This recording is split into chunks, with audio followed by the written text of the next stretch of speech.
Hi, this is Shane Morris. As we approach our fiscal year end here at the Colson Center, would you help us continue to equip individuals and institutions to bring restoration to their spheres of influence? You can support this work by giving at colsoncenter.org/FYE23. Welcome to Upstream, where we make your worldview bigger and older by taking hard questions to the head springs of Christian wisdom. I'm Shane Morris. Growing up in a family where homeschooling was hybridized with a kind of university model co-op, I've always been conscious of the need for and presence of alternative methods of education. My parents, along with so many others in the 1990s, sensed a growing need, an inadequacy, and even a threat in the public school system. Their values were not being taught. Their worldview was being subtly undermined, and their children, as a result, were being discipled into the wrong faith. Almost 30 years later, their decision feels downright prescient. An unprecedented movement is underway to construct viable Christian alternatives to the public education system. Not just the exploding homeschool movement, but private Christian schools of all stripes. My own kids, in fact, attend one such school. Today, I want to talk with one of the nation's foremost leaders in Christian education about what went wrong in American schools, what's going right in Christian schools, and how we, as parents and pastors and teachers and leaders, must rethink our responsibilities when it comes to instructing children's minds and hearts. Dr. Larry Taylor is the president of the Association of Christian Schools International, ACSI, which exists to strengthen Christian schools and equip Christian educators worldwide. ACSI serves more than 25,000 schools in over 100 countries and helps more than 5.5 million students worldwide connect to and receive a Christian education. Dr. Taylor is a veteran educator himself, having served for 20 years as the head of school at Prestonwood Christian Academy in Plano, Texas, and as president of the Texas Private School Association Board of Directors, as well as 12 years as a principal at the First Academy in Orlando, Florida. He received his PhD in philosophy in leadership studies from Dallas Baptist University. Dr. Taylor, welcome to Upstream. Thanks, Shane. Honor to be with you today. I want to get your opinion on this right out of the gate. What does it mean, in your view, to be a Christian educator? Well, I think it shouldn't be limited to just Christian schools. This might sound too broad, but I really think that a Christian educator can be a teacher, parents. You mentioned in the opening the homeschool explosion. Parents are Christian educators. But regardless of the category, I think what it really means is, how do we use the platform of education? How do we use the platform to create disciples, obedient followers of Jesus Christ that don't just survive in the world, but thrive in the world? And so regardless of who the Christian educator is, mom, dad, school, I think the end goal is the same. A Christian educator wants to replicate Christ and especially pass that baton on to the next generation. When we look at Scripture and we ask the question of what it means to be a Christian educator, what it means to fulfill our responsibilities to our children, to the next generation, whether they're our children or those in our churches, I guess the thing that immediately comes to my mind is, where do we ground this? What scriptures do we think of as we formulate what exactly our duties before God are? Yeah, no doubt. And I think kingdom education, I got a good friend of mine, Dr. Glenn Schultz, wrote a book on kingdom education, and I read it in the 90s, and I was a young high school principal.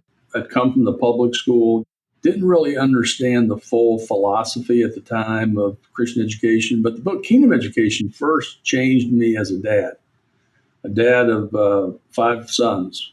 And second, it changed me as a Christian school leader, because what it did was it took scriptures, to your point, to your question, like Psalm 78, especially the first 9 verses of Psalm 78. And it really, in Deuteronomy chapter 6, 4 through 9, it took God's word as absolute truth and said, Larry, Delinda, you are responsible for your children. Not the pastor at the church, not the youth pastor, not you guys, it clearly states the role of mom and dad. Now, that could take us down a whole nother path, and maybe we'll go down that path because a lot of moms and dads might not feel qualified. But according to God's word, parents are responsible and the responsible for the training. And I don't think they abdicate that responsibility when they ask others to assist them in that training. The relationship they form with, let's say, a traditional Christian school, I don't think parents abdicate that their responsibility. I think they're just saying, "Hey, I'm checking you out," and Deuteronomy, Psalm, many other scriptures tell me that I'm responsible to train and disciple my kids, and I'm looking for some assistance. And I think philosophically, biblically, I think that's where we really need to begin on parents owning their kids. Of course, especially obviously Christian parents.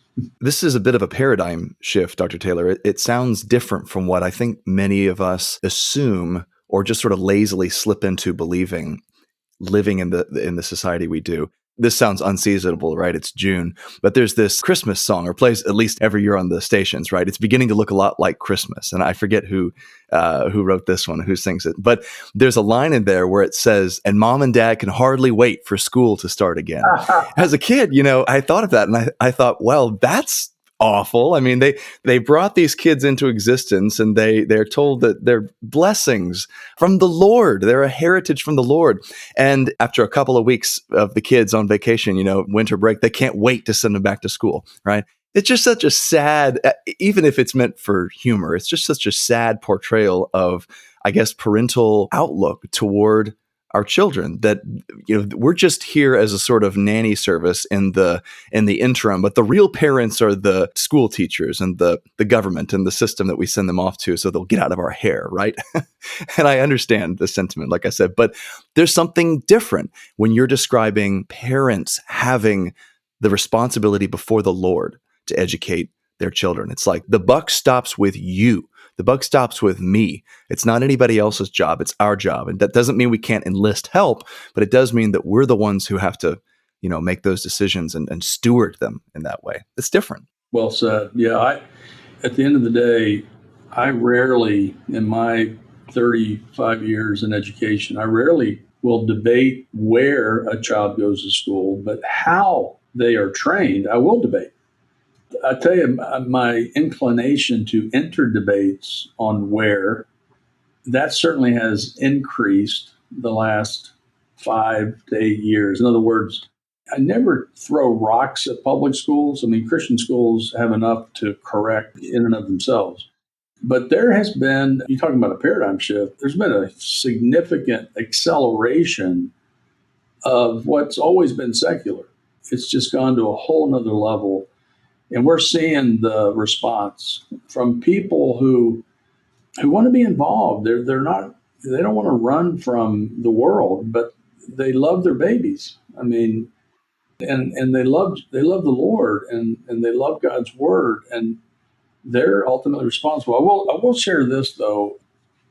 I was reading through some research from Barna, Dave Kinnaman, and I think this is about 3 or 4 years old, but I'm sure the statistics are the same. I haven't checked, but this was interesting that 93% of Christian parents in America understand, have some clarity that they are responsible biblically for their children's education training.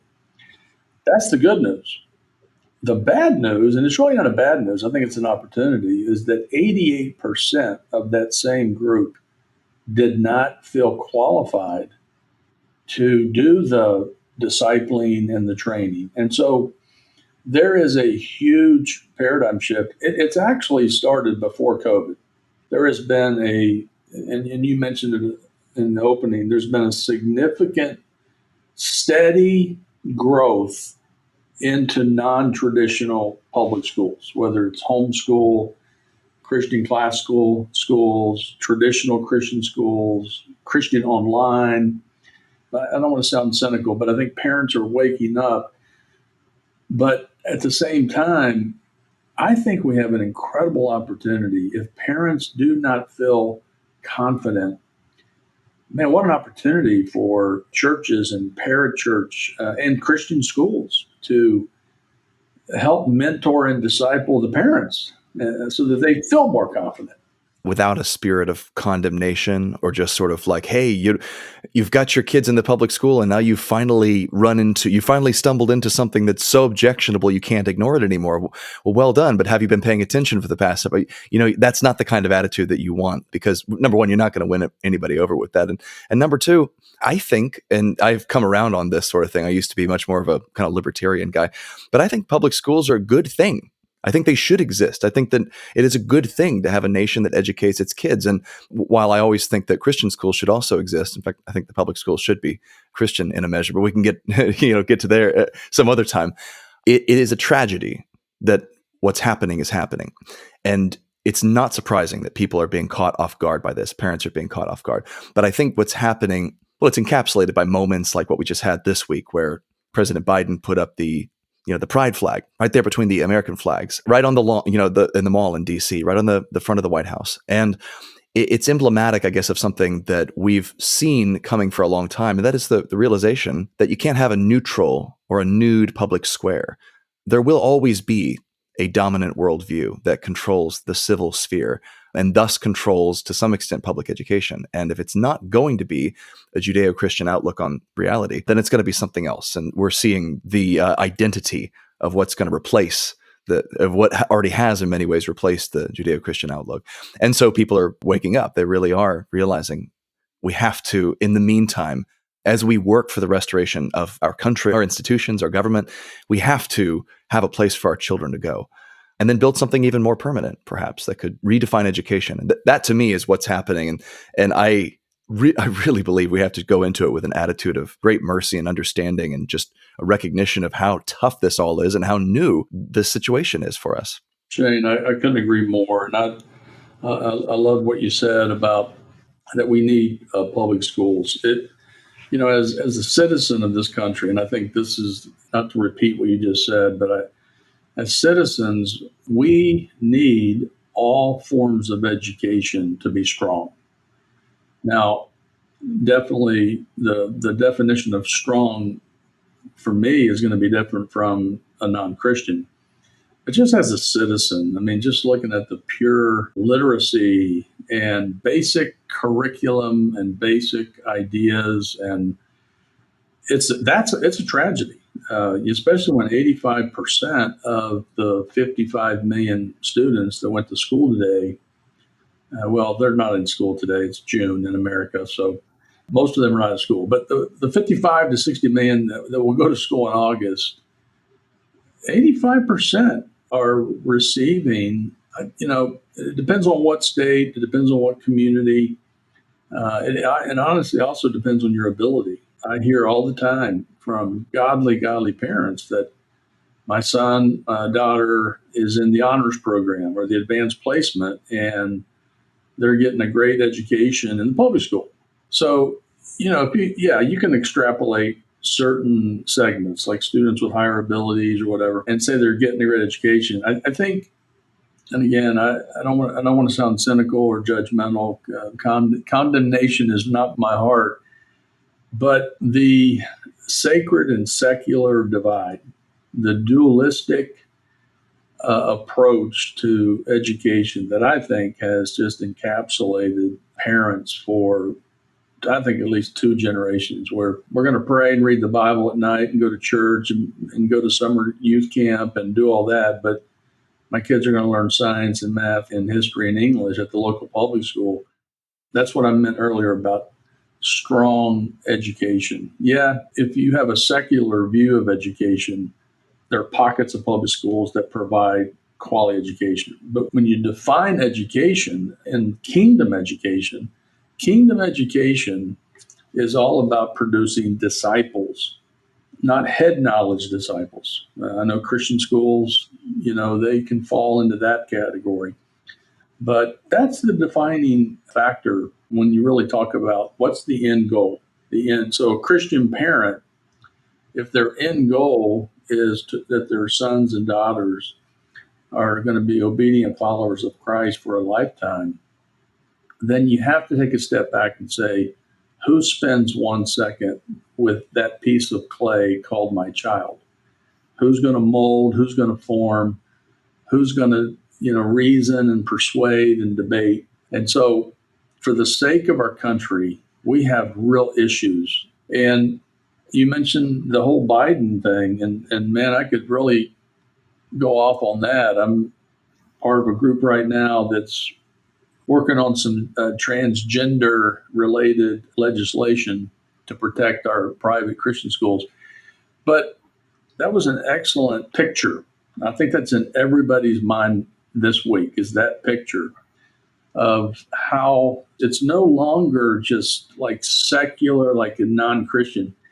It is in your face secular. It is, I think, such a distraction from education. I mean, look at what we're talking about. We're talking about transgender stuff in education when our math and English score, even if the Bible didn't exist and Christianity didn't exist, I would still argue, guys, we're blooding it up over transgender when our math and English scores are now 30 points below all the countries around the world. So, anyway, Right. Pythagoras and other ancient Greeks would look at us and go, "Okay, I mean that's you've got your sexuality stuff. Clearly, you've got that covered. But how are they at geometry? I mean, how how are they at reading? How many languages do they know? You don't even have to bring Christianity into the picture to see that real education is getting squashed." Exactly. So, Dr. Taylor, I want to ask you this because I think, number one, I want to know some of the details, because when somebody like you devotes so much time to a particular calling or pursuit, there's clearly a story behind it. But also just because I want to demystify this a little bit, because people may hear the term Christian education or Christian schools, private Christian schools. And I think a set of associations comes into our mind that involve uniforms, big bills, cliquish behavior, and sort of an elite upper crust of society that's just unattainable for your average family. So this is the set of associations. I want to kind of dispel that as we talk about this. And by way of doing that, could you tell us your story? What got you involved in Christian education? How have you come to the point where you've devoted so much of your life to it? I mean, clearly it's a passion for you. It's quite a long story, but I know we don't have time for everything. Bottom line is, I didn't even know Christian schools existed. I mean, I grew up in Orlando, public school product, had a Christian high school football coach that led me to the Lord. And when God started calling me into education, that's a story in and of itself. But when God started calling me into education, I was going to be the Apostle Paul of public school, just like my football coach was with me. So a couple of years into that, my home church, First Baptist Church of Orlando, started the First Academy. And I was asked to come over and be the athletic director and dean. And I said, no, my picture, my story goes back to when I started coaching and we would play against Christian schools. Now, this sounds so limiting, but I was very ignorant. I had a limited picture, but the Christian schools that I was exposed to, in one word, would be mediocrity. Mediocrity. And as a science teacher, we would compete academically, and as a coach, athletically. And so I remember one particular event that I think was a seed that God planted in my heart. Was we were playing a Christian school in basketball. And I remember saying that Jesus was the head of school, they would look different, play different, and act different. And so my picture when my story is when they asked me to come over, I did not have a clue on the philosophy of Christian education. My picture was it was a holy huddle. It was definitely for the wealthy. It was a retreat from the culture, and I didn't like that at all. And my story was Colossians 3:23 is my life verse. And everything that I've been exposed to in Christian education was contrary to, Colossians 3:23. And now, little did I know that just over in Lakeland was Lakeland Christian, and all around the world were incredible Christian schools. But that was my story, and God did a major transformation of my mind and heart. It was over a 9-month period of talking with the First Academy, and God just said, "This is what hooked me or called me was to be a part of a biblically based worldview training center that was unapologetic in its pursuit of excellence in everything, not the world's definition of excellence, but to produce a generation of Daniels, to have or Esthers. I knew I couldn't do that where I was in the public school. And so that's my story. God actually used a negative experience, a negative picture. And to this day, it's what drives me to work every day. And that is, if we're going to train, then we need to do it the right way. All in, 100%. It affects who you hire, how you train, the curriculum.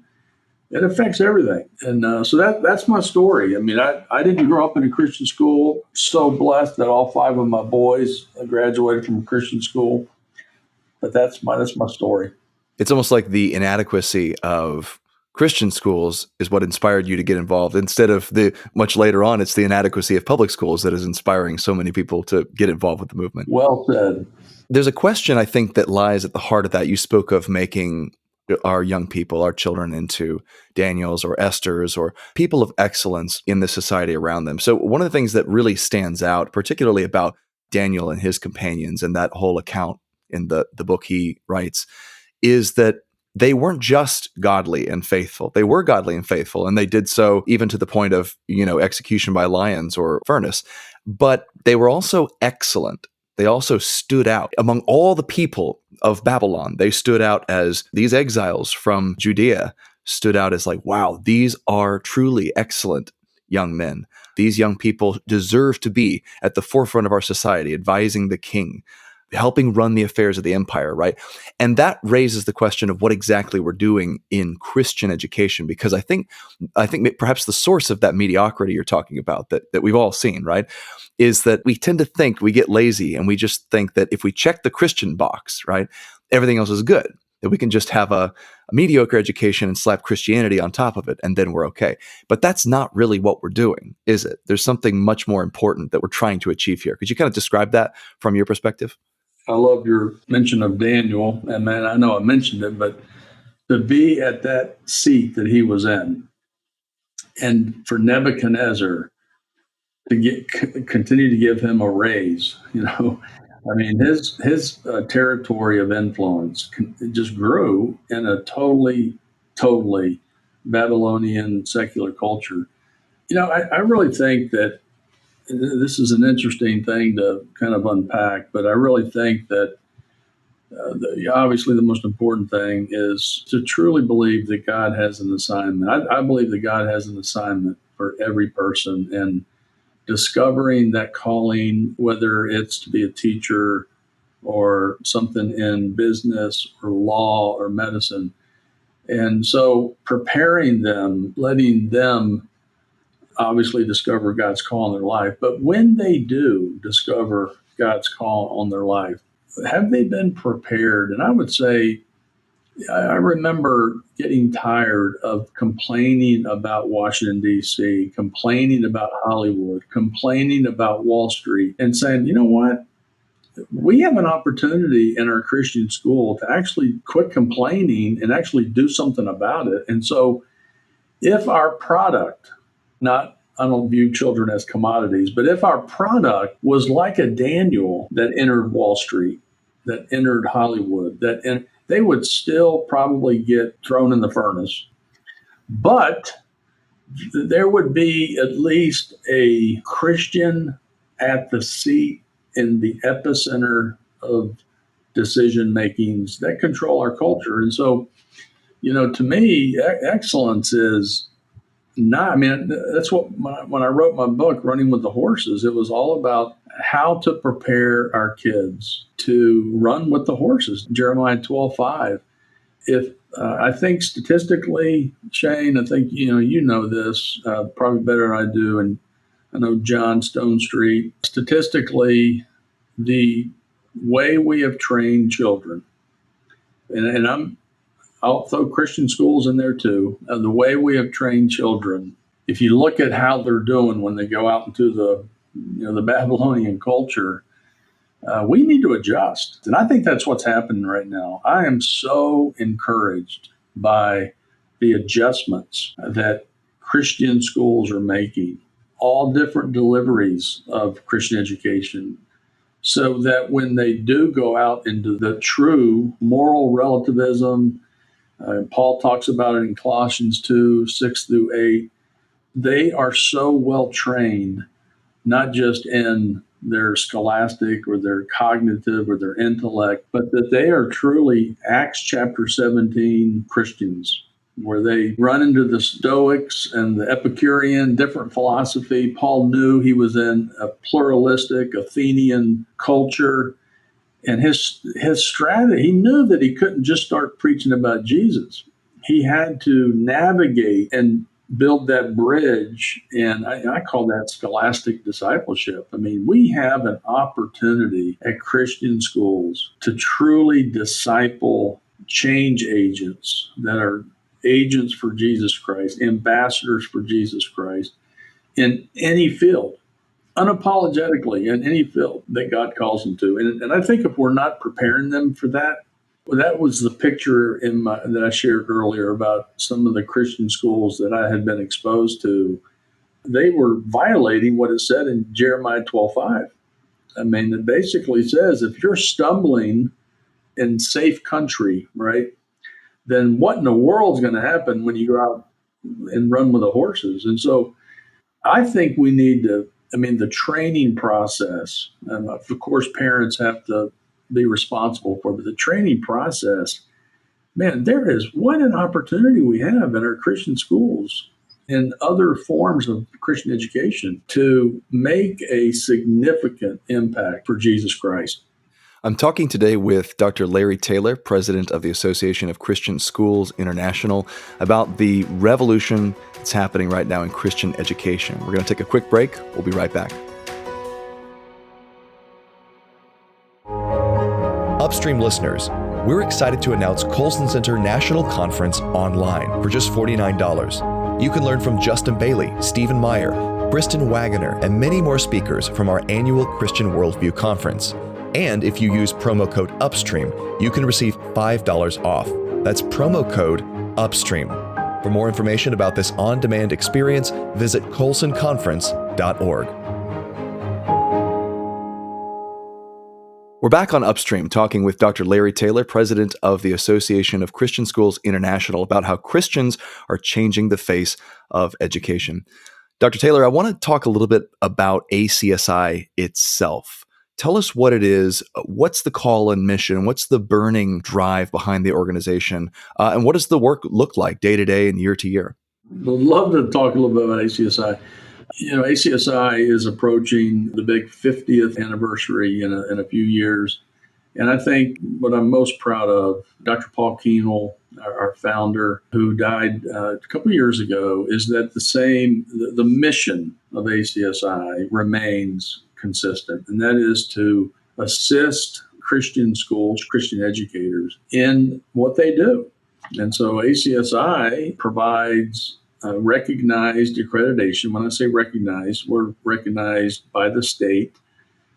We have to be approved by the state. I didn't make up those rules, but so we accredit schools. We certify teachers. That's also part of state requirements, but we get to train them in biblical worldview and so forth.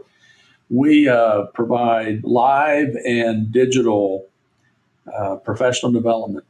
I would say probably the most important thing, and this is one of the major reasons why ACSI is partnering with the Colson Center, is the training of biblical worldview.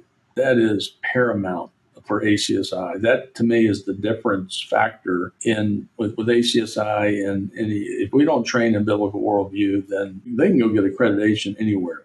So We have student activities. I'm real excited about what we're doing, what we're getting ready to kind of push the reset button on our student programs to really take that to a whole nother level. In fact, John Stone Street helped us develop a training conference that every year for the last few years has taken place in Washington, D.C. And so, students, staff, I'm excited about a new initiative, parent training. We talked earlier about the opportunity for parent training. When I was head of school at Prestonwood, we launched a parent training course. And now we want to, as ACSI president, the time is now to launch a parent training initiative. And so ACSI is, a network of schools all around the globe, but we have the same end goal. And that is that we can assist and partner with other groups like Colson Center to assist Christian schools to fulfill their mission. And I'm excited about it. I think we've experienced just like the growth in Christian schools. Earlier today in our senior staff meeting, we read a metric, a dashboard. ACSI has a 10% student enrollment growth compared to last year. Well, that's what our Christian schools are experiencing. There's a flood of parents that are sending their kids. So we're experiencing that growth because our schools are experiencing that growth. We're growing. ACSI is a due paying membership.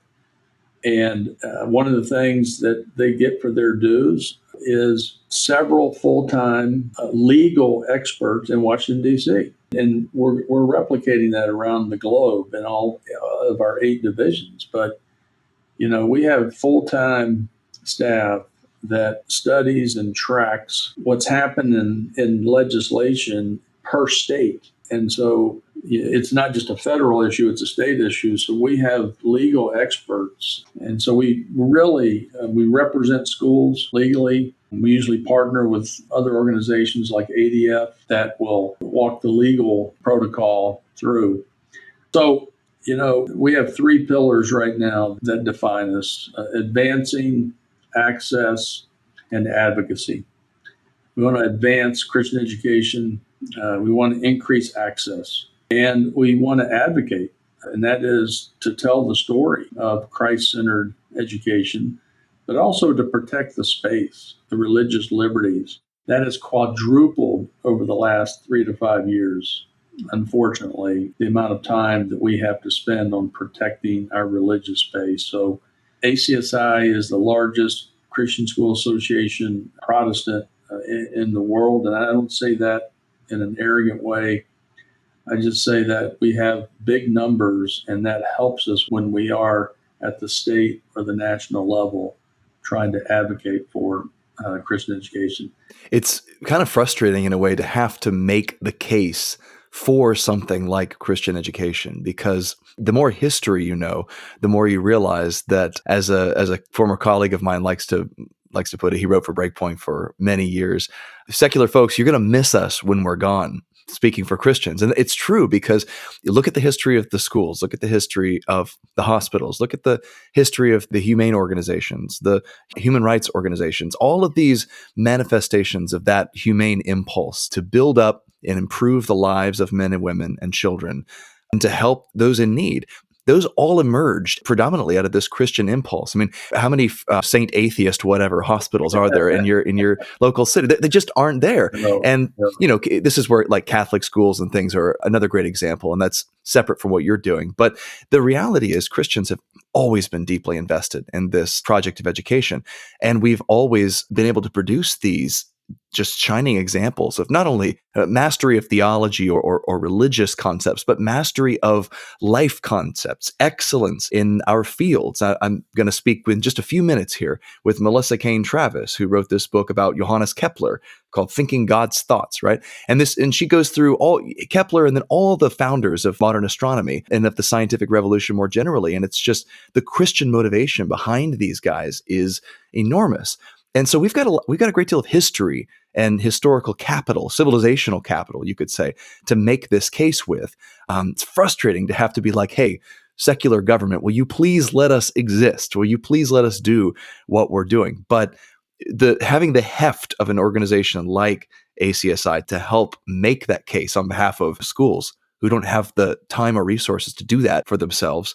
It's very much parallel to what ADF does with all kinds of other organizations and individuals where they're like, hey, you own a florist shop, you own a bakery. What? I mean, those are small examples, but they're famous ones, right? They've gone to the Supreme Court. Right. You don't have the ability to fight these battles or answer these questions. You're too busy doing what you do, fulfilling your calling. Well, guess what? We can help you with that. I know that's the obvious import of an organization like ACSI. I appreciate that, Shane. And, if people took a step back and in a objective way, they would find that the United States is only one of, I think, three, maybe a little bit more countries that has separated the parent choice. So if you go to most, and I'm not saying it's perfect, and I don't want any strings attached to our Christian schools, but you are right. It's amazing that there's so much on the other side against faith-based and what I represent, Christian faith-based organizations, when other countries have shown that it doesn't divide or fragment the citizenship. That's one of the arguments that I hear all the time, that all the children have to be under the same education so that our citizenship remains constant, and so forth. And yet empirically, we can look at other countries, multiple generations, where the citizenship did not fragment. And to your point, there is also research that shows the benefit that you pointed out, many benefits, but there's even new research that says, done by Cardis, the Cardis group, that looks at all forms of education 6 to 21 years after the kids graduate. So what type of impact? And so we have research that shows that children that are in our schools contribute more to society. And there's several categories on that metric of, what do you mean by contribute to society? Well, we're talking about things like getting involved in their local community council, getting involved. So there is a benefit, and it is frustrating to always have to defend that. But I'm convinced that, and I think it's a no-brainer right now, that it's not about the fragmentation of the citizenship. There is just a pure, all-out battle for the worldview and the fruit of just moral relativism. And man, if you bring something in that claims to be objectively true, they don't want that. It's a threat to their definition of education and training. There's a question here that I think many people will bring into the discussion about Christian education. And we mentioned it earlier. We mentioned the idea that it's kind of an upper crust elite thing.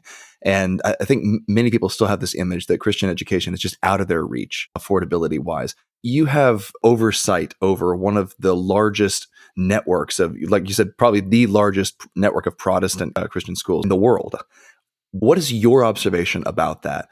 Because we're talking about individual schools and trends and things like that. But how accessible is a Christian education when all things are considered for parents who feel like this is the right option, but they're not sure if they're going to be able to afford it? It's real, and it's what kept me up at night as a head of school. It's why I and so many other the heads of school raise a lot of money for tuition assistance. It's real. Education is expensive, and it's a dilemma. And I think the current business model, and this is not something that I said when I became ACSI president. I've said it for the last 20 years, and it's why we did some things at Prestwood to counter it. The business model absolutely prices out many families. And so what do you do? Well, I said earlier that mediocrity wasn't a choice. That means 70% of a school budget goes to personnel. Well, if you want to have an excellent school, you got to hire excellent teachers, right? So I think the business model is unsustainable, and we have to continue. And there's one of the reasons why I'm so excited about our ACSI's research and thought leadership department. We just published a book called Forward Thinking, and we studied 9 different ways to deliver. We looked at 9 different ways and actually went and visited the schools that are doing this or churches.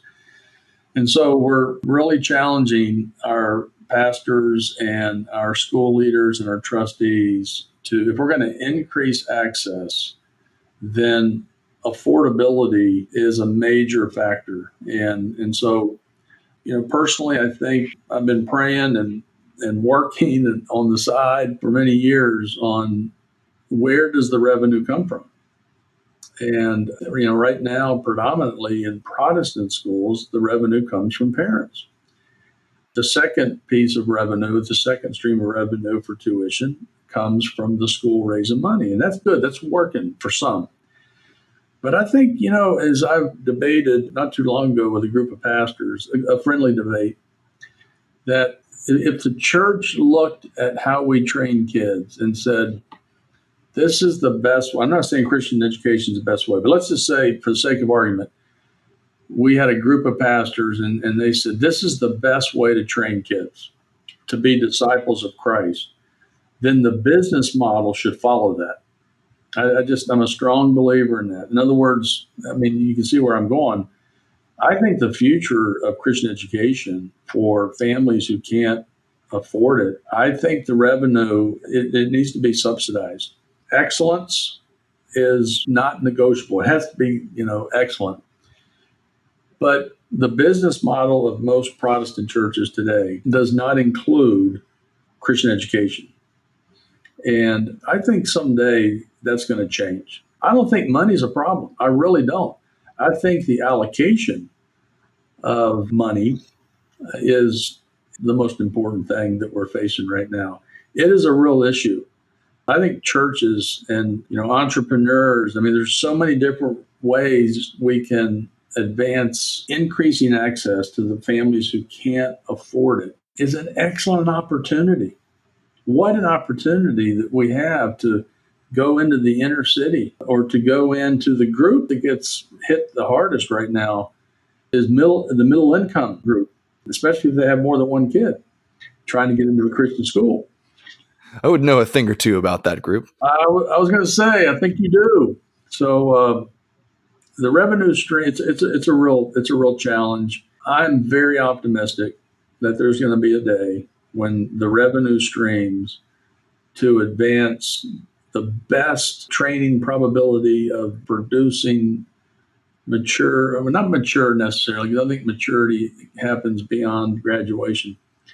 I think the revenue stream is going to need an infusion from churches, denominations. I'm predisposed to just, give 3 cheers to that because my own education in middle school and high school, it was carried by this university model 3-day a week co-op thing. In effect, what we did was a group of homeschool parents all got together and said, hey, let's join forces as we teach all these subjects that we don't really feel keen on teaching individually. So we can each contribute our strengths and make something collectively with it. And churches will host us. And that's exactly what happened. And that was just immensely beneficial for me and so many others. And it allowed us to participate in a lot of cool extracurriculars and debate leagues and things like that. But I think it's a little taste of, or a little picture potentially of the kinds of things that churches can do. And that puts it within reach of parents in a way that they hadn't before. And I should also say that, as a member of a board of a Christian school, it's a classical Christian school here in Lakeland, I can tell you that we're running on a shoestring budget compared with the public schools. So one of the things that we always look at is we compare our budget with local public school budgets, per student. And the reality is that that's all public. So it's hidden from view, but it's extremely expensive what they're doing. And we can argue about how expensive it should be, but to reproduce that on the other side and say, we're going to do our Christian thing over here and then say, and it's going to cost the same or less. That's a huge challenge. So that's why I asked the question, just because I know you've probably thought about this a lot. And it's something that, to me, it's still mostly unanswered, but there are some cool suggestions beginning to float to the surface. Shane, I really appreciate what you just said about, first of all, thank you for serving on the board. And I'm really sincerely mean that. Your contribution, trustees, my best friends to this day are board members that I served with. But you're right. the public school has the best sponsor a child program. It's called taxes. And so, I'm praying for the day that, and when I say the church, I mean, I don't want to, I'm not belittling pastors or denominations, because many churches do subsidize their school. But I think, I don't think money is a problem. I really don't. I think once the philosophy of training children gets embedded into the DNA of a church, I think then the business model will change, and providing tuition assistance so that it's more accessible will be a reality. So this has been a great conversation. Last question here for you. I want to hear what you're excited about right now with ACSI. What are you guys doing? What new initiatives are coming down the pike? What just has you fired up right now? Well, what has me fired up, that's a real easy answer, is our emphasis on the I part of ACSI, the international. I just met this morning with a few of our senior staff members, including our global leaders. We just recently went through strategic planning. We divided the globe up into 8 divisions. We're actually hiring division directors corresponding with our Africa, for example. Christian schools in Africa are exploding. I mean, it's unbelievable. India, even with very strict laws that forbid any type of emphasis on Jesus, they're exploding in India. It's unbelievable. I get so fired up. Every time I go visit one of our global divisions, I just walk away so fired up. I would say global division. Second thing is probably the paradigm shift. I mean, I used to say openly that I wanted to be retired before this paradigm shift took hold, because traditional education was all I knew. But now I'm excited about it. The innovation, how you were educated, what you just described, that is quickly becoming mainstream. I mean, I remember a day, your parents probably felt this, when how you received education was, 20 years ago was kind of looked at, hey, man, that's not a real education.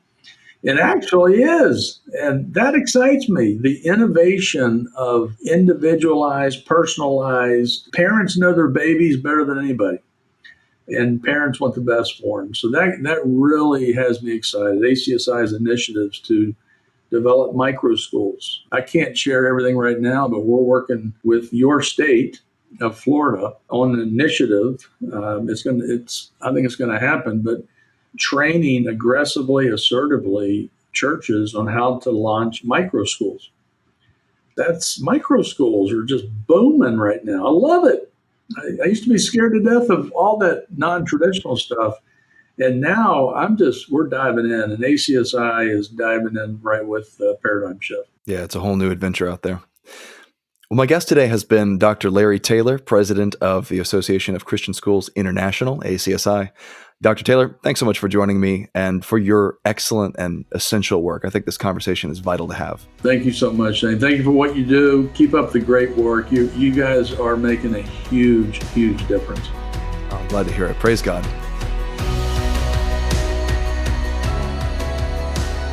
Upstream is a program of the Colson Center. When it comes to the hardest questions we ask, we have thousands of years of accumulated wisdom from which to draw, from a faith that is the explanation of all reality.